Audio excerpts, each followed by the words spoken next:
Yes, guys. Hello and welcome back to the Spurs-Related YouTube channel and podcast. I hope everyone is doing very well. Today, it's more EZE, it's more Savio, it's more transfer talk as the links build from concrete tier one journalists.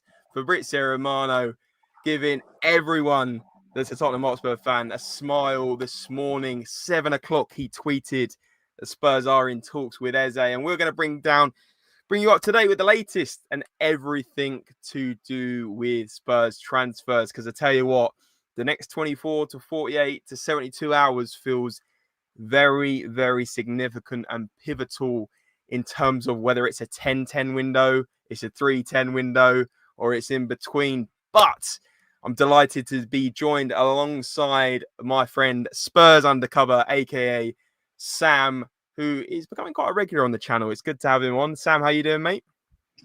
Yeah, well, like you, what was it, 2 weeks ago when we got that 3 a.m. bomb that Son was leaving, probably one of the worst things as a Spurs fan, or at least for me, to wake up and see.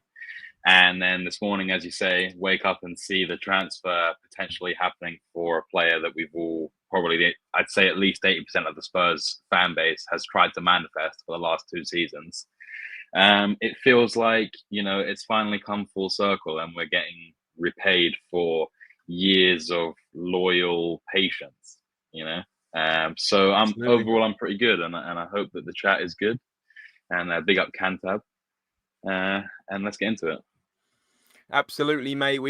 I mean, I think I had you on a couple of months ago when we were sort of just coming back to YouTube and talking about the initial links in the transfer window. Obviously, ended up getting Mohamed Kudus as our main sort of incoming from an external point of view, other than Matthias Tell, obviously Takai as well. But it was all about EZE. It was all the links to with EZE, and now I'm so delighted to bring you some concrete news. And let's maybe bring it down a notch, because it's not like it's definitely happening. It's hotting up, as I put in the thumbnail and the title, because I got a lot of people a couple of people yesterday in the chat were putting, James, stop clickbaiting your titles. There's a couple of things here, guys. One thing, it is YouTube, and that is part of the game. And two, I didn't actually clickbait. I said Savio is getting close, which it is. And I'm going to bring you some latest updates on that as well. Sam himself is saying big up chat, like and sub, exactly that, and Cantab's in here. And guys, as you join, let me know your thoughts on EZE, let me know your thoughts on Savio, and make sure you are smashing that like button for me, please, because it helps the algorithm massively. Getting 100 likes or 200 likes every episode is greatly appreciated, and it's free to do so. So please do keep hitting the like, hitting the subscribe, and ding, ding, ringing those noti bells on. But Sam, let's get into things. Let's talk about what happened this morning, what the latest news is on EZE. And as I said, Fabrizio Romano gave us a tweet early this morning saying that Spurs are in talks with Eberechi EZE. And the very latest tweet from Fabrizio Romano was about noon today, and that said that Eberechi Eze is keen on the Tottenham move, as Palace are informed of his desire to play Champions League football. And as we know, guys, yesterday it was confirmed that Palace will play in the Europa Conference League after finishing in a Europa League place. And for various reasons, Sam, you'll explain it better than me, Palace are now in the Conference League, and therefore it makes even more sense, right, Sam, that Eberechi Eze does want Champions League football. But the deal now depends on club-to-club talks, but Spurs are seriously working on it, as reported earlier. Sam, what do you make of this? Obviously, we had a tweet as well, a couple of tweets from Fabrizio today, this being the latest. The one earlier today read more along the lines of initial discussions, and that, Spurs are quite serious with Eze. Nothing from Ornstein yet, but, I mean, Fabrizio Romano, very much tier one journalist, of course, and doesn't really say much unless it's happening, other than Morgan Gibbs-White. But yeah, the first tweet today basically said that Tottenham are also back in talks with Eze, and in a separate deal from Savio. Spurs are trying again for Eze while they're still working on Savio following the Maddison injury and Son exit. It says Eze keen, but deal depends on Palace as release clause expired. Now, we've got a bit more information about the release clause in just a minute, but I'm going to go to Sam and get his thoughts on this initially.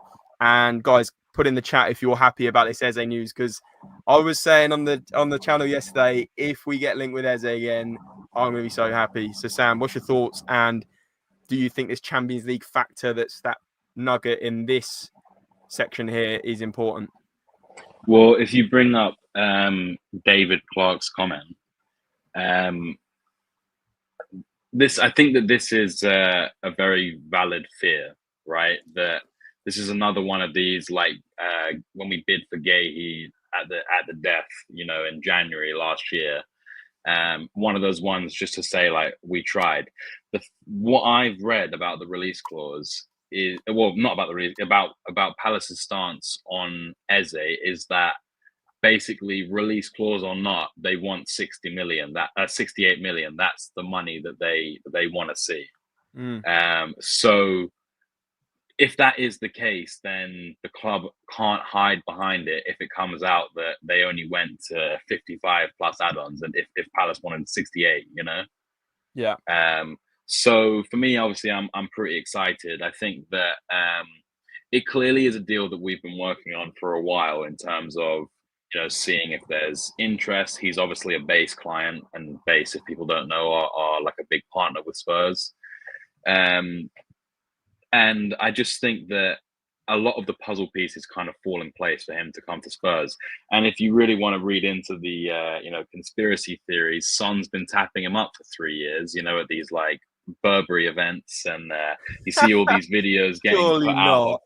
I don't know if there was a video that someone put out today after the Palace game in May or March, whenever it was, and it was like, oh, maybe it was the year before, and it was like Skip, Son, and like Ben Davis or something, and they're all like around Eze, like they're all laughing, putting their hands to their mouth, like saying stuff. So if you want to read into that and get really into the the rabbit hole and hope that it's going to happen, then I'm with you, to be honest. And I think there'll be it's clear that we moved on from him, right? When it looked like we were going to sign Gibbs-White. So I think that it was clear for me that they saw Gibbs-White as a better fit for someone who could play as a 10 and play more as an 8, and be a bit more of a box-to-box.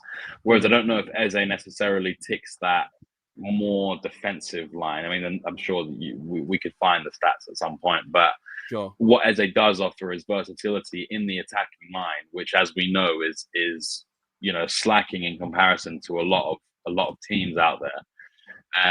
And if he's probably going to basically play 10 all season if we can get him in. But if needs be, he could play on the left if we go to a 4-4-2.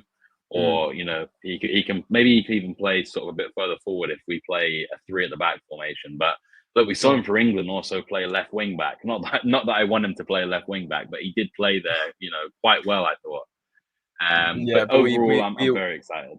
We also sorry to cut you off there, Sam. We also say we also cannot be comparing wingers and forward players at left wing backs. It just brings me back to Heung-min Son when he played him in the was it the cup final or the semi-final back in like 2018? Poch did, and it was an absolute shocker.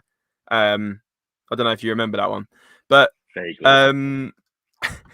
How long has Eze got left on his contract? It's 2 years. 2027 his contract expires, and as David's saying, this is pretty much spot on that Palace wants 68 million. But we'll get into those details in just a minute.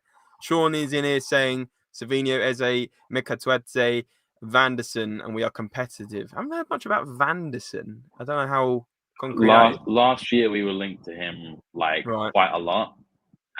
When it was looking like we were trying to sign another fullback with Jed Spence potentially leaving. But I never saw anything serious other than rumors that we were admiring him. And at the time, from all the comps that I'd seen and all the I won't call it research, but all the stuff I'd seen on Twitter was people saying he was quite similar to Porro in terms of he's very good going forward, not the strongest defensively. So overall, I wasn't super excited to have two players that were kind of very similar. I feel like you've got to have a slight difference in the way that they play so you can play different systems. But yeah, sure. Jack Morrissey back in here. Big up yourself, mate. Always seeing you in the chat, as well as Cantab and some of the other regulars. Really appreciate you guys checking in every day. It really does mean a lot. Shaping up for a Levy masterclass. Eze and Savino. We tried again to Buonanotte and keeping Solomon. Hopefully not, mate. There's a lot of negativity in the chat today. It's not really quite positive in this chat. It's quite negative, guys. This is meant to be a positive stream. I'll come back on here and say we messed up. I'll be the first to be banging on about how the boards messed this one up. But let's stick for positives right now. And this is the other piece that Fabrizio Romano brought us about Eze today, which is that Tottenham keep working on both Savio and Eze deals as exclusively revealed, and that Spurs want to add 2 attacking players to the squad. And talks with Palace and City are ongoing for both Eze and Savio. So, listen, guys. I mean, let's hope they both come off. Because Sam, if we get both these players, we're serious. We are serious. But if we don't get either, I tell you what, those protests that they're planning, I think it's this weekend. They're just going to hot up even further. It feels like such a crucial week. I know I've said it already, but it really does. Let's bring up a couple of other pieces. This is from Ben Jacobs, who of course came on the channel and is coming on the channel again very soon. He says, more on Eberechi, Eze and Spurs. Fresh talks started in light of the Maddison injury, as we know, and the failure to land Gibbs-White. And Eze is a long-standing target, but earlier in the window, Spurs decided not to move. And that's what I said, Sam. Like, we were talking about him in June, July, and then it looked like he was going to Arsenal. Apparently, Arsenal are still keen. I think Arsenal are still floating about in this. This isn't a clear run to Eze. There's definitely going to be twists in the road ahead. So let's keep an eye out on that. It says Spurs. Yeah, you go. Spurs aware Arsenal have player buy-in, but believe Eze has not discounted their project. Spurs also prepared to move quickly. Both Spurs and Arsenal view Eze as a number 10. Well, I'd hope so, because that is probably his best position. Understand Spurs starting valuation similar to the £55 million paid for Kudus. Now, Sam, I want to get your thoughts on this in a minute, because for me, that 55 million is probably not going to be enough for Palace to go, actually, yeah, we're going to sell him, because I just think that's probably a bit of Daniel Levy there trying to take the piss. Palace wants 68 million, release clause triggered or matched even after it expires. So there you go. You know, it looks like we're going to be looking more towards 70 million than 55. Sam, is it fair to say that we are not going to get Eze unless we're actually going to be serious and put in 68 plus? Well, I think between us and Arsenal, it's really going to come down to whether we seriously want him. As you say, you've got to stump the money up if you do want him. And I feel like Arsenal will try and wait it out, see if they can get him for the price that they want. Because I don't feel like he necessarily goes there and is a guaranteed starter, especially not in the middle, if that's where he wants to play. But, you know, he's definitely better than Martinelli, don't get me wrong. When I speak to Arsenal fans, they do, a lot of them do say they like Martinelli, so I can't really say. But look, it's a lot of money. I think I said to you when I first came on the show, when we were talking about Morgan Gibbs-White, and I was saying that there seems to be this kind of accepted number between 55 and 75 million, where these players like your Eze's, like your Gibbs-White, like your Kudus, I mean, even your Savios, I guess, all fit into this little bracket of like 20 million. 100%.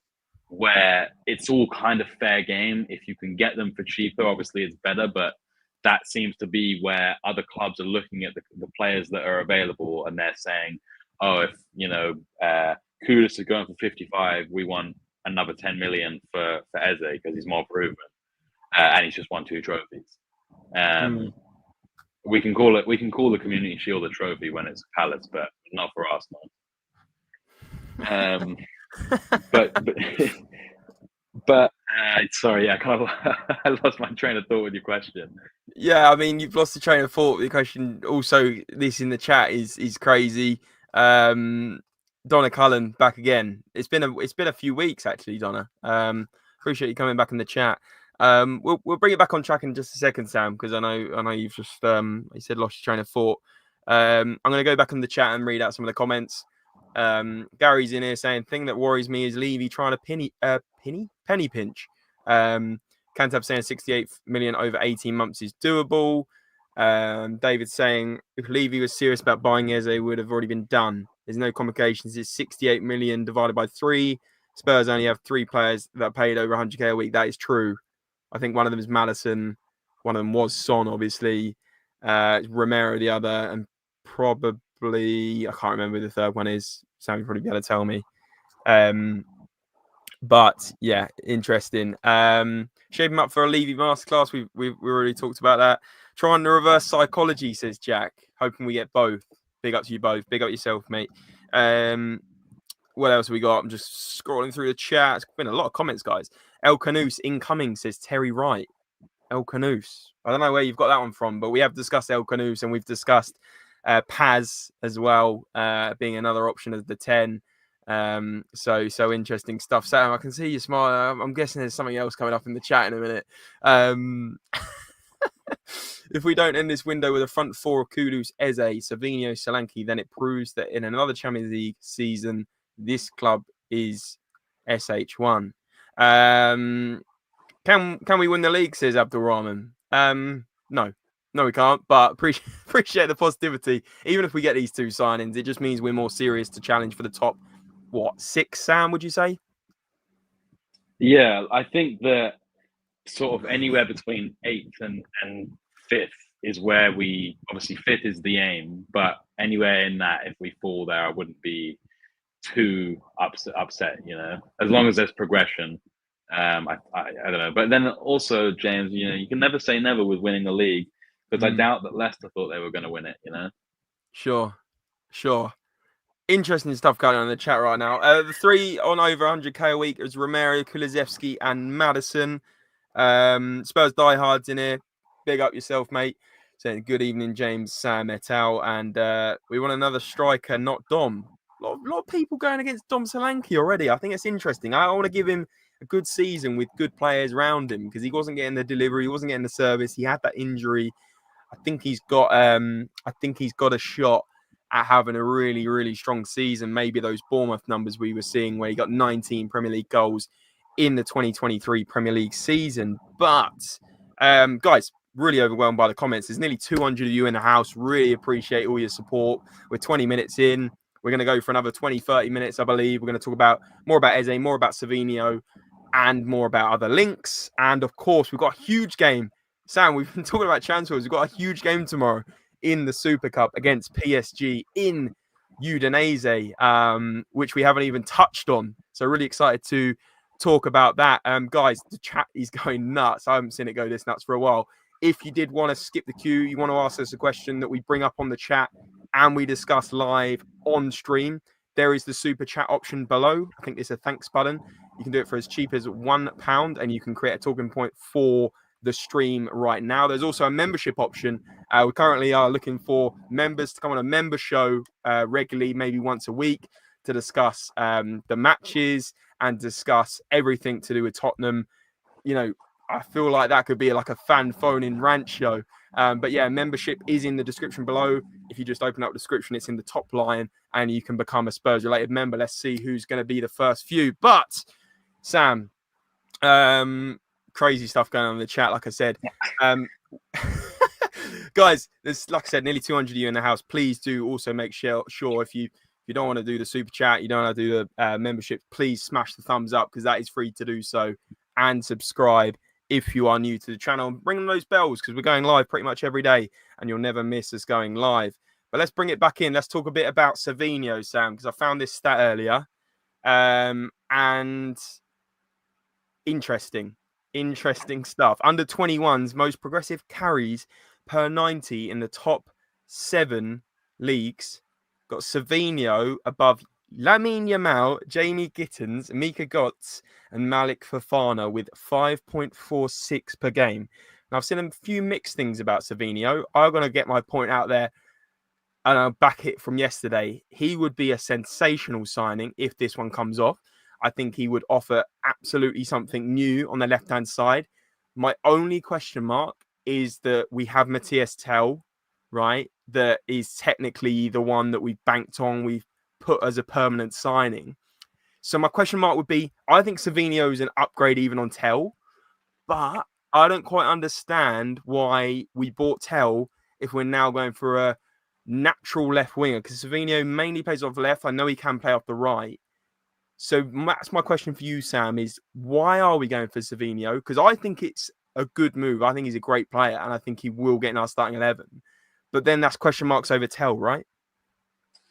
Yeah, look, I mean, I think the theme of this window is getting the missing profile, right? You know, we've brought in Kudus, we've brought in Palhinha, and I think that potentially Savino could be a similar player to the kind of threat that we're all seeing Kudus as having.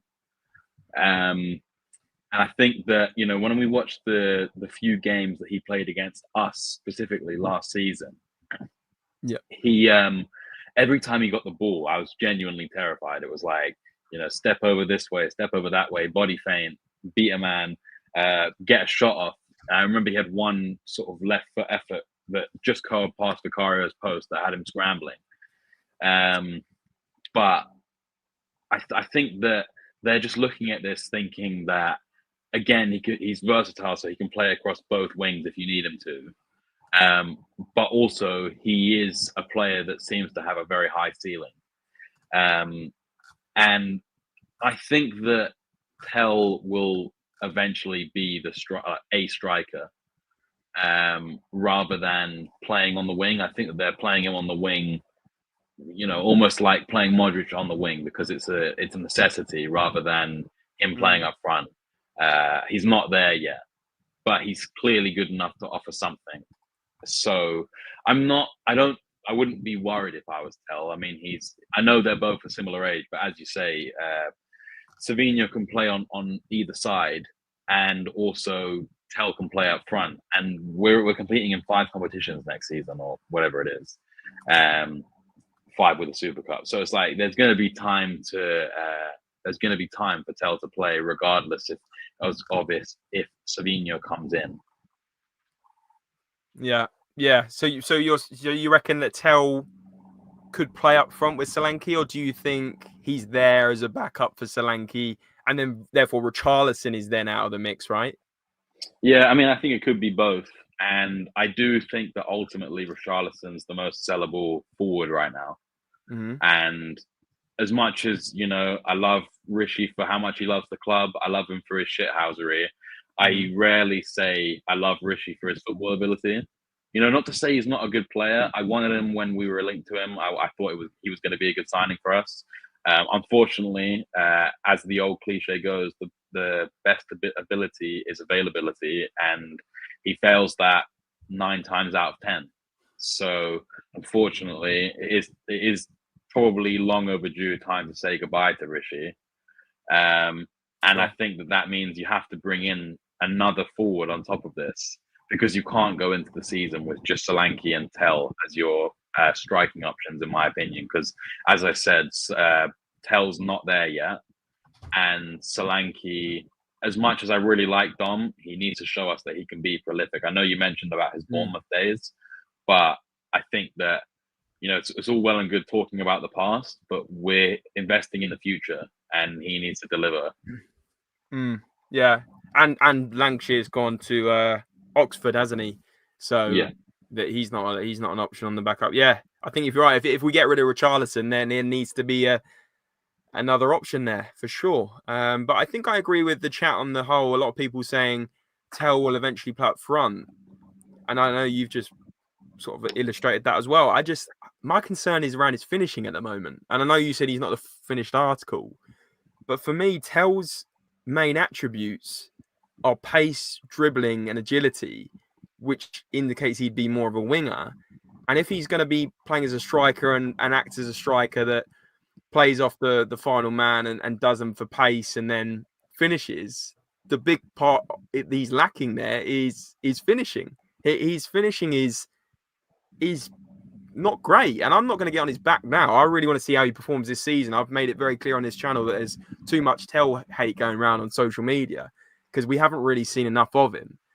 But I just worry about his finishing. I know he's only 20 or 20 years old, but it's not great, is it, Sam? Let's be honest. No, it's I mean, was it against Newcastle? He goes through one-on-one with Pope Step and over. plays it. The only thing I would say is I think that a lot of it is maybe overthinking, because Maybe. I've seen many compilations and I've also seen highlights for the under-21s for France where He he's buries just them, right? absolute. Say that again, sorry. He buries them for under the Yeah, yeah, 21s. yeah, exactly, Yeah. exactly. Left foot, right foot, headers, puts it Mm, top bins, bottom. So I think it's just the case of, oh my god, I'm up front for a Premier League club. yeah. I've just been sold from Bayern. I'm sure he's got confidence to not like let that affect him, but you don't. You'd have to be unhuman to not have at least the slightest bit of in the back of your mind making you want to do your best. And Mm, I'm sure that all of us, us two today and us in the chat, can sort of attest to overthinking stuff at moments where you can do it and then ending up not doing it. So I just think mm. that he needs an arm around him. Hopefully Frank can be that guy and just say to him, get in front of goal, take a deep breath, and put the ball in the back of the net. You know how to do it. Yeah. Yeah, for sure. For sure. And T-Max, no way am I. You can go back on these live streams. I defend Tell. I sit on this hill. I stand on the hill and defend him because I feel like there's too much hate. People are writing him off already. I'm certainly not writing him off. I just feel like Sam and I have just discussed about that miss is it's inexperience. And if you're going to play him as a lone nine, you need to be able to finish. And yeah, we've seen great signs for the France under 21s, but for Tottenham so far, not great. But things can change, of course. I'm going to get through a few comments. Like I said, guys, if you do want to skip the queue, because I haven't brought up every single comment today, it has been absolutely crazy. So I really appreciate the support. Make sure you're smashing that like. I only see 46 likes and 170 of you watching. So please, let's get that to 100 likes. It's free to do so. It really helps us out and grow as a channel as we march towards 4,000 subscribers, which is nuts. Jack saying, what defines a successful season? Guys, whack it in the chat while you're doing your likes and your subscribes. Whack in the chat what you think is a successful season. Is it top 5? Is it top 6? Is it quarterfinals of the Champions League? Is it only a trophy for you guys after winning the Europa League? Let us know in the comments below. David saying Tell Odebert, Gray and Bergvall should all be backups in the Premier League and Champions League. It's fair enough. They're all young players. I think Odebert, he's going to be starting a lot. I think that Frank likes Odebert and he's going to be probably playing him off the left, which again confuses me why we're going for Savio, to be honest with you. I think the 10 should be the priority, but I am not going to moan if we get Savio and Eze, because I think that it would be Savio. Well, this picture here, right? Savio, Eze, Kudus, and Solanke, Sam. Desk is back, right? Dom, Eze, Savio, Kudus. We've got Dele Eriksson, Son, and Kane back. Perfect backup striker for Dom, only if we get these two signings. And a Richarlison target type man with Savio, Kudus, and Eze could be nasty. If we stay healthy mentally and physically, we could see a pigeon rebirth. Love it. Desk, everyone's loving it. Right, let's move on. We got to talk about the Super Cup and we got to talk about a little bit more about transfers and the press conference today, which was interesting. So let's talk about. We'll go back to Eze and Savio. I'm sure at some point people will come up in the chat and put the comments in. But Sam, I want to bring this up because important news coming out from the press conference today that Thomas Frank says that the captain will be announced in the squad tomorrow and the leadership team to be revealed near the end of the month. Sam, quick one on this. Obviously, quite important who's going to be the captain. For me, I think it's obvious who it's going to be based on the fact that the transfer rumours to Atletico Madrid have died down and based on the fact that he is probably the biggest leader in that dressing room now that Son has gone. And people would argue before even Son was here that he should be captain, and that is Cuti Romero for me. I think he will be the captain. I think he'll be leading the team out tomorrow night in Udinese against PSG. What do you reckon, mate? Sorry, just repeat the last bit of the question. My head is gone from these comments. No problem. I was saying, I was bringing up about the captain that will be Right. revealed tomorrow in the squad, and I was just saying that I think that it will probably be Cuti Romero. I think he's the biggest leader in the dressing room now. I think he's probably one of the more experienced players and got a very good record in finals, as C-Max has just put in. Great comment. I think he will be the captain, and I think that will be unveiled tomorrow in the team sheet, and he will be our captain for the season, which is great news for us because you'd think that if he's the captain, we can completely squash those rumours to Atletico Madrid for this summer. Yeah, well, look, he's been captain all the games he's played, right? So I don't think it's any real secret that he's the one who's going to get the armband, because I don't see why. What does Frank gain with smoke and mirrors by putting Romero as captain, and then on the first occasion of a competitive game, he starts to choose someone else. And let's actually have a look at the team, because realistically, other than like Vicario, Ben Davis, Kulusevski, Bentancur, everyone else is like 12. No one's got any experience. Everyone's 12, would you say? Yeah, exactly. Like everyone's baby faced. So Yeah, it's very rare, that you get a generational captain at such a young age. So these players need to learn, and they're going to get a chance to. Obviously, they've had 2 years learning under Son, and now potentially they're going to get a very drastically different experience of a captain under Romero. sure. And it'll be interesting to see how these players do. But I definitely think I can't see it being anyone else but Romero. I like Kulusevski's mentality, but in all honesty, I wonder. Like, don't get me wrong, I love Kulu. I've got a signed picture of Kulu from him.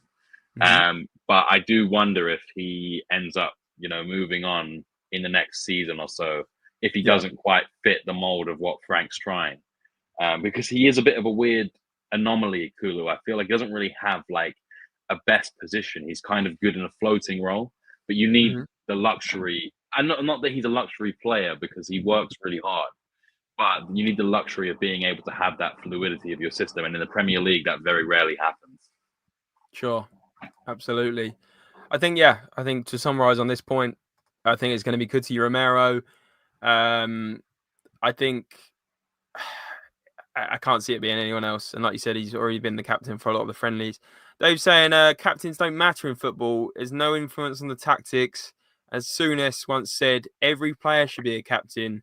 Just play better, run faster than the opponent. Yeah, fair point. I mean, I think, to be honest, it's maybe not as important as it was before. I certainly think it's important that it's the other factors here. Like, if there's a few players that think they should be captain, it just cements it for the season. There's no arguments. Everyone hones in on that captain. Like, there's no up in the air. There's no rumors going around that it may be this player one game. It's just, that's your captain for the season.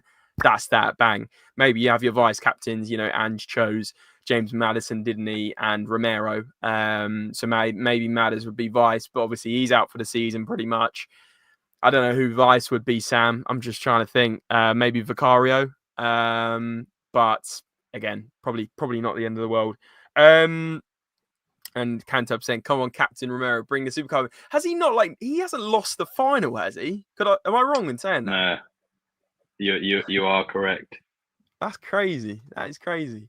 Hopefully that doesn't change in the next 24 hours. But the other news, and this is bad news depending on which way you look at it, but it was a more negative note from the press conference, and that was that EZE Bissouma has not travelled with the team due to disciplinary reasons. Thomas Frank said that Dom is the positive one and available for selection, so Solanke is available tomorrow. Destiny Udogie is close, but not quite there. But he said on Bissouma that he's been late several times, and now this time, the latest time, was one too many, with everything you need to give your players a lot of love, these need to be demands and consequences. And this time there was a consequence. So clearly Bissouma's been a bit of a bad boy off the pitch again. Or I like to think of it as he's probably not liked the fact that he's probably not in Thomas Frank's plans going forwards. We have to get rid of some of these players. We talked about having a selling problem yesterday's stream. I think that Bissouma is one of those players that fits into the no D-heads policy. He will be moved out the door. He will go to Fenerbahce or whichever club comes into him with a 20, 25, maybe 30 million at a push pound bid. He's only got 1 year left on his deal, I believe. I think he's going to be out the door. I don't think Thomas Frank cares. He's not part of his plans. See you later. Thoughts, Sam? Bissouma's such a bone of contention for me because I really, really wanted him before we signed him. And I was willing to spend 50 million to bring him in. And now I'm so happy that we didn't have to spend 50 million to bring him in. He's had probably 20 good games in a Spurs shirt, maybe a bit more, maybe a bit less. But he's been here for 3 years and he's not really made an impact under any manager. Ange gave him every bit of license to, be that midfield man. He punished him for the balloon stuff, sure, but he brought him back in. There was no malice, like you can see from Bissouma's post after Ange left that, there's clearly love there. Yeah. But Bissouma, I don't know what it is. It's he just can't get out of this playboy, I do what I want, I'm the guy mentality. And that may be true, but in football, in teams, you are just that, a team. And I said this to you on the phone earlier, it is a lack of respect for every party involved. He's not respecting himself because he's not putting in 100% effort. That 100% effort is not respecting Frank, the team, or us as fans. We demand more from players who are paid like gods, right? And I'm not here to have a rant about wages or anything. I just feel like the basic level of, doing your job is turning up on time and doing what you're asked to do. And if you can't do that, then ultimately you need to go. The concern with it is Bissouma after the Europa League final is probably at his most sellable. In terms of, he's just won the Europa League. He bossed the semi-final and the final. And it was clear that, at least to me, that there is a player in there. Yeah. But this will put a bit of a spanner in the works, and I'm sure, not that anyone will care, but I'm sure that the club will internally be quite frustrated at how this all played out when, as I said, his a sellable asset maybe will take a dip in his price because of all the stuff that goes on off the pitch. You're not just buying the player, you're buying the person, the personality, the mentality, the character. So yeah, I think David summarised it well here. He's a class player, but his kryptonite is his character. And I mean, the fact that Thomas Frank's publicly outed the fact he's late, and the fact that hopefully a club's already lined up and the deal's done and we don't know about it. I'm not saying that's a thing, but I think this affects, if it hasn't happened, clubs coming in for him. Because if a club knows he's a problem, and this is, like you said, this isn't the first time with the balloon incident and everything else, we'd be lucky to get 15 million for him, I think, mate, with one year left on his deal. And then it goes back to the whole thing of, actually, I think Bissouma wasn't in this bracket because it was a good deal at the time. I think we only got him for 30 million. So it was a good deal. Yeah. But still losing money on players when we don't need to, it's still part of the issue. Chelsea can sell Broja, who I think has an attitude problem, or I've heard things, might be wrong there. But they sold him for 25, 30 million the other day. Broja. Yeah, never done it for any team. Had 5 minutes of fame at Chelsea, and then got loaned out straight away. I mean, it's the same with this Leslie Ugachukwu guy. Like, he's also been sold, I think it was to Sunderland, for like a similar amount. And it's like, we struggle to sell our star players for more than 20 million, and they're able to just sell their want-away youngsters who haven't proved anything and their rejects for 30 plus. Yep, it's nuts. It's absolutely nuts how they managed to do it. Absolutely nuts. Agree, Sam. His price is lower because of all his issues. J-Med saying Basuma taking the Regulon route, keep collecting wage until contract expires and refusing to leave. Archer saying Basuma was yet another opportunistic sign at the time, only had 1 year left on his deal at Brighton. This is, shame, but, we can't keep everyone, and that's part of the issue. Right, Sam, you got 10 minutes or not? Yeah. Last 10 minutes, I want to just preview the Super Cup.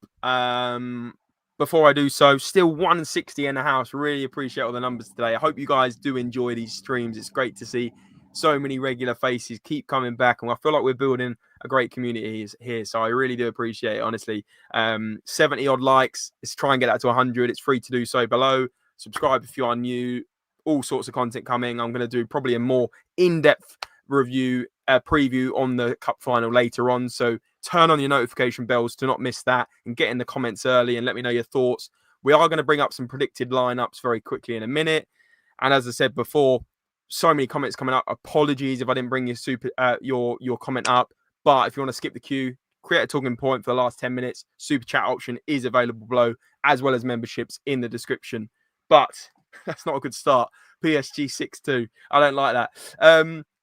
But Sam, let's talk about the Super Cup, because I feel like we've talked about EZE, we've talked about Savio, and if you guys are watching on repeat, I know a lot of you love watching on repeat, which I really do appreciate. Get your comments in, and we can discuss further on the offline comments. But I'm going to share my screen, Sam, and this is actually the first time I'm doing this, so this could be absolute carnage. Hopefully, it's not. But what I want to do is, here we go, discuss the lineups potentially for tomorrow. You can still hear me, Sam? Yeah, I can. Cool. So I've got this from SofaScore, and I think looking at these lineups match for match, this is predicted lineups. Could be wrong. We could, of course, see Solanke as per what Thomas Frank is saying. But this is what they've gone for. I could probably spot a couple of differences I think may happen. So you got Spence left back, Porro right back, Romero and Van der Ven in the middle, Paulinho, Bentancur in centre mid. Obviously, Paulinho didn't have the best debut against Bayern. Is that fair to say, Sam? Yeah, probably one to forget. Although the penalty was ridiculously soft, if even any contact at all. But it's still, I thought his passing was pretty poor, and it didn't do a lot to dispel people's concerns that he's not a passer. Not that I am writing him off at all. That is a concern early on. Sure. He's gonna have his work cut out with coming up against Vitinha, Zaire Emery, and Fabian Ruiz. What a midfield three they are. I mean, I don't even know where the young Portuguese kid is. João Gomez. He's suspended. Is he? Okay, yeah, well, that's probably a benefit Ben for us. Jacobs reported it. That's good for us because he's a problem. Hakimi, Marquinhos, Pacho, and Mendes for them at the back. As I said, midfield clash, Paulinho, Bentancur up against these three. And then Dembele, Desiree Doué, and Kvaratskhelia. I mean, what a front three that is.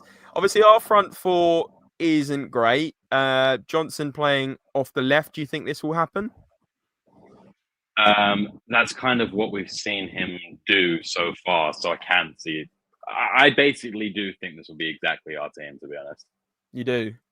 Yeah, I just think that front four is not good enough, and I don't think Sar's a 10. I 100% agree with that. I just think that's we don't really have any other options, unless maybe if you went braver and you started Tell on the left and put Kudus in the middle and Johnson on the right, and when maybe didn't play Bentancur and played Sarr instead, where Bentancur is, just having like serious people to just sit there and be engines and mop up and whatever. fill in for Porro and Spence getting forward. I think that's kind of how I would see it. But he's played Sarr in the 10. I know he played him against Bayern there, and it did not work. So I am concerned. Sure.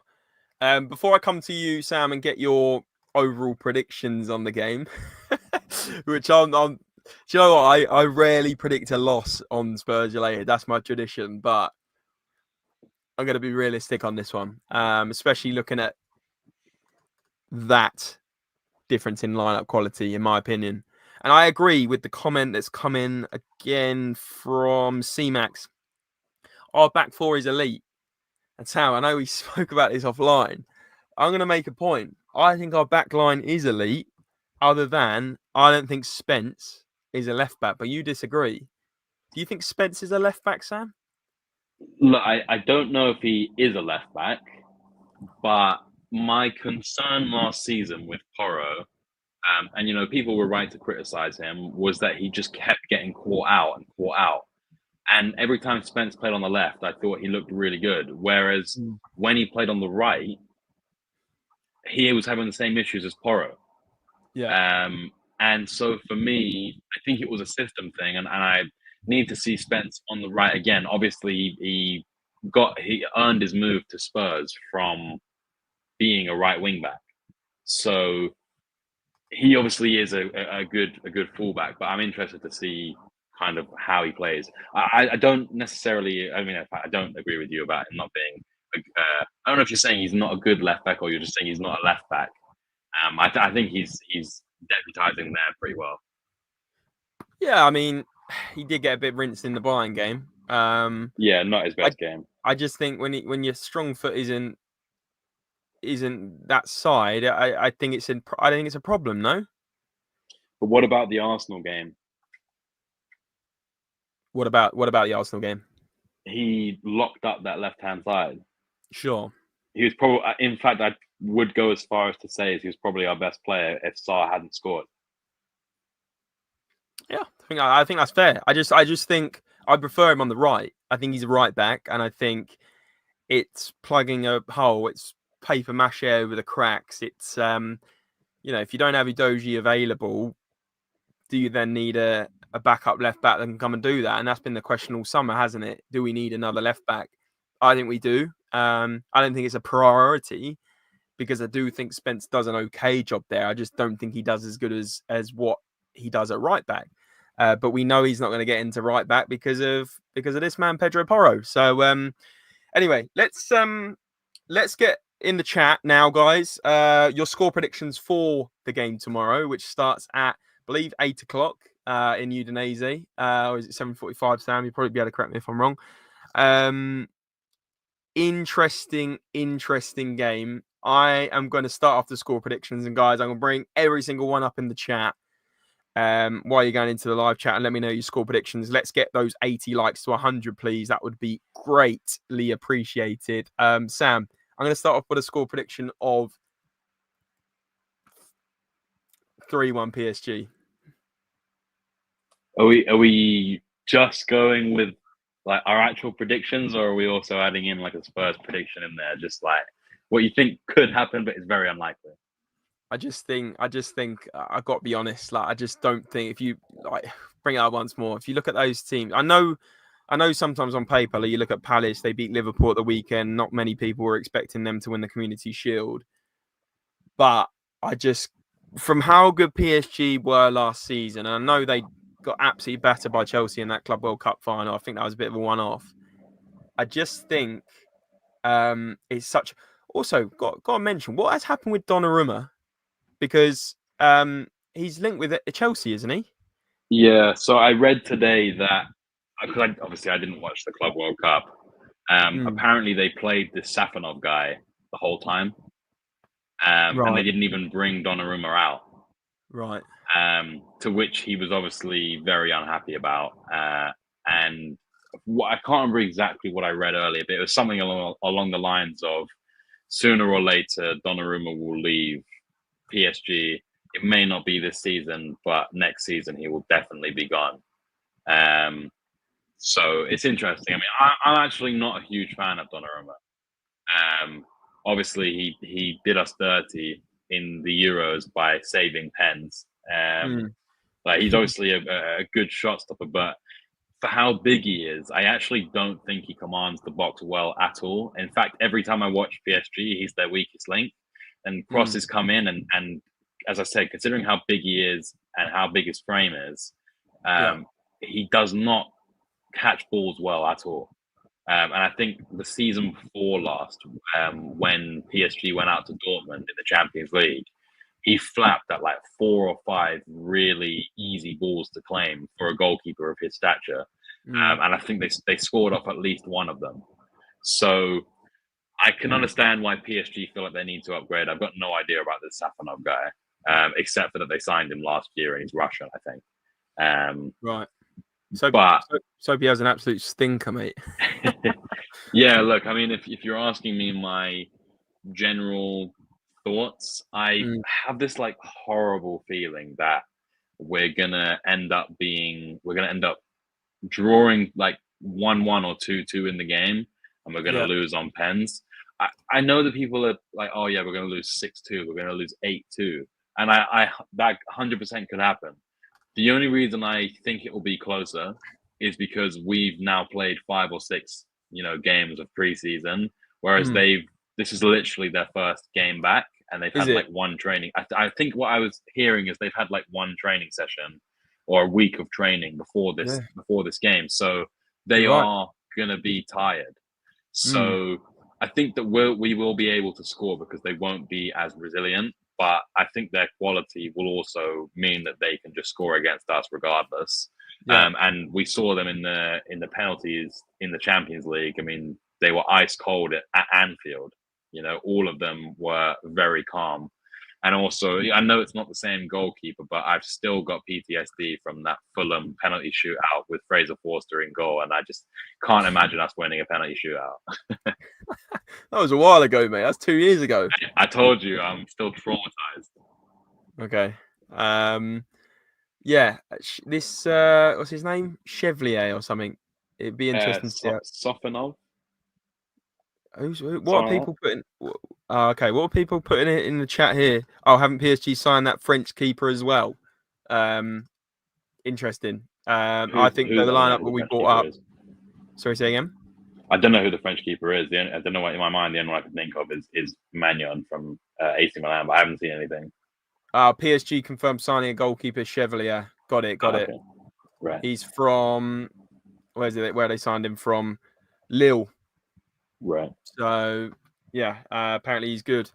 I didn't know much about him, I'll be honest. Let's go through the chat and get the score predictions, and guys, we'll wrap up. So get your last score predictions in the chat, and I'll do a little preview video later tonight or tomorrow. So whack your notification bells on when you subscribe to the channel, and then you'll never miss miss the upload. And it's free to do so to turn notification bells on. So give me a little bell or a ring in the chat if you've done that. But let's go through the chat. Scott saying 3-0 PSG would be a respectable scoreline. Bloody hell, 3-0s all round. Sam, it's absolutely shocking. 8-2 says, what's the point? Blimey.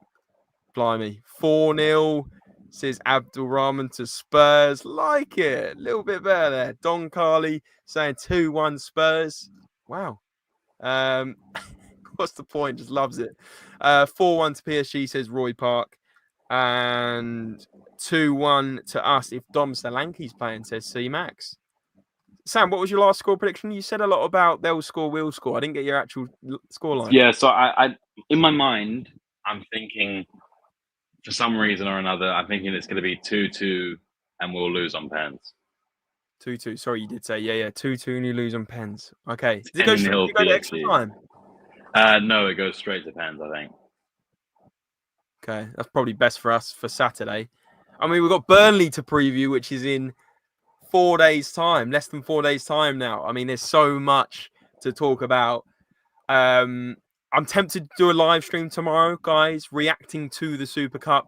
So if you do want that late tomorrow night, about 10 o'clock, maybe for half an hour, whack it in the comments below. Give me a little like on this video if we can get to 100 likes. Mike Spurs saying 3-2. There is some positivity in the chat. And Abdurrahman, you can't say 4-0 Spurs and then say 10-0 PSG. You just can't do that. It's maybe his head and heart predictions. Scott's saying 2 goals with this attack. Scott, I think you'll be back in here straight away if we don't score a goal. I can tell you that for free.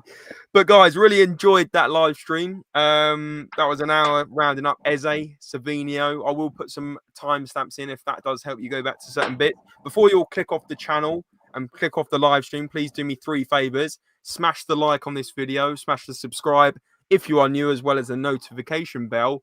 It is free to do so. Super chats and memberships are available. Memberships, no members yet, guys. Who's going to be the first Spurs-related member? I want to see. You go in the Hall of Fame if you do become a member. But Sam, also, please let us know why we should all go and follow Spurs Undercover on Twitter, because you're going to give everyone a follow back, aren't you, Sam?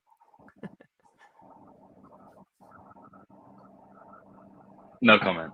you got to plug it better than that, mate.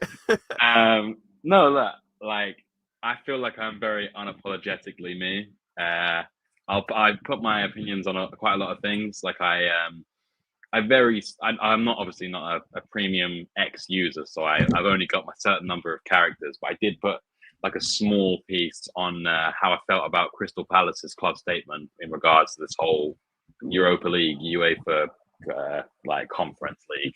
Yeah. So I don't know. I mostly talk about Spurs, but I branch out.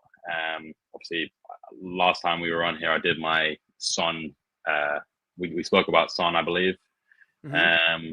And then, yeah, mostly just arguing with random people. So if you want to enjoy a random like little thread as you scroll through your timeline, as the day draws to a close at work, then I'm probably your guy. If not, no worries. Cool. Guys, go and check out Spurs Undercover on Twitter. Please do that. Please subscribe to Spurs Related. If you are new, please hit the like button. I know I've asked you 7 times, but let's get it to 100. Notification bells on if you want that in-depth preview for the Super Cup, as well as content coming up for the Burnley game on Saturday. We are going courtesy of a brand that I will put a vlog out for on the Sunday or the Saturday night. So we're going to be at the game and potentially interviewing some fans. So if you see me at the game, come up to me and we'll do a little interview, little score prediction, a little prediction on the season. So there's so much content coming up on Spurs Related. Please, like I said, turn the notification bell on. That's a big one, because then you'll never miss an upload and you can come and watch, come and put your comments in and create this great community that we've got going on here. Really appreciate loads of comments today. Really appreciate all the support. As always, guys, we'll see you soon. And remember, come on, you Spurs! Get EZE and Savino done.